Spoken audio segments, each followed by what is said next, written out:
आपके लिए है कि भगवान से क्या मांगते हो, भगवान को मांग लो, भगवान को प्राप्त कर लोगे तो उसकी सारी वस्तु आपकी हो जाएगी। तो भगवान से मांगना छोड़ दो, भगवान को मांगना सीख लो।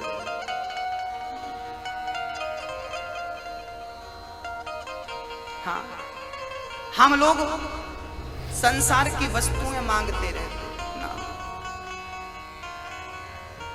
विदुरानी के घर भगवान गए, दुर्योधन की मेवा त्यागी, साग विदुर घर खाई, सबसे ऊंची प्रेम सगाई। प्रेम से बड़ा कोई संबंध नहीं है भक्तों, इसलिए भगवान प्रेम के वशीभूत होते हैं। प्रेम करिए मेरे कन्हैया से। जब भगवान धराधाम को छोड़कर गए तो भगवान ने विदुर जी को याद किया। विदुर जी ने मैत्रेय जी के पास जाकर, उद्धव जी ने कहा कन्हैया ने आपको याद किया है। विदुर जी मैत्रेय जी के पास जाकर कहने लगे, प्रभु जो अंतिम ज्ञान कन्हैया ने दिया है उस ज्ञान पर प्रकाश डालिए। विदुर जी ने हरिद्वार में मैत्रेय जी के चरण पकड़ के कहा, सुखाय कर्माणि करोति लोको न तै सुखं वान्यदुपारवं वा विन्देत भूयस्तत एव दुःखं यदत्र युक्तं भगवान वदेन्न। सारी दुनिया सुख चाहती है पर मिलता क्या है, दुख प्राप्त होता। क्यों? क्योंकि संसार में सुख है ही नहीं। सुख की कामना त्याग दीजिए, सुख की इच्छा रखना ही दुख है। राजा सुखदेव जी से परीक्षित ने कहा कि हे प्रभु, भगवान अवतार क्यों लेते हैं, कभी राम कभी कृष्ण कभी नरसिंह कभी वामन क्यों बनते हैं? तब कहा सुखदेव जी ने, राजन भगवान भक्तों की रक्षा के लिए नाना प्रकार के अवतार लेकर के अपने भक्तों का दुख दूर करते हैं। एक बार भगवान हिरण्याक्ष को मारने के लिए 12 भगवान का अवतार धारण करते हैं। एक हिरण्याक्ष नाम का दुष्ट था।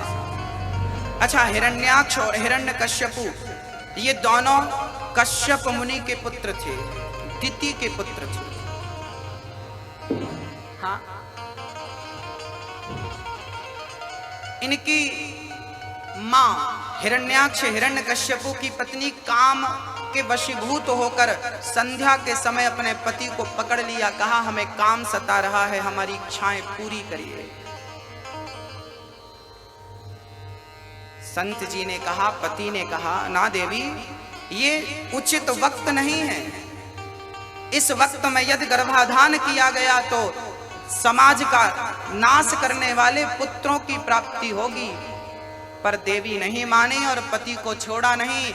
पति पत्नी के आग्रह पर विवश हो गए और वो शाम के वक्त ही, संध्या के टाइम ही, जब पूजा आरती का टाइम होता है, उस टाइम वो गर्भवती हो गई। उसके गर्भ से 2 पुत्र हुए, हिरण्याक्ष और हिरण्यकश्यपु। याद रखना भक्तों, हमारे शास्त्र कहते हैं कि पति पत्नी को भी कब मिलना चाहिए, गर्भाधान कब उचित है।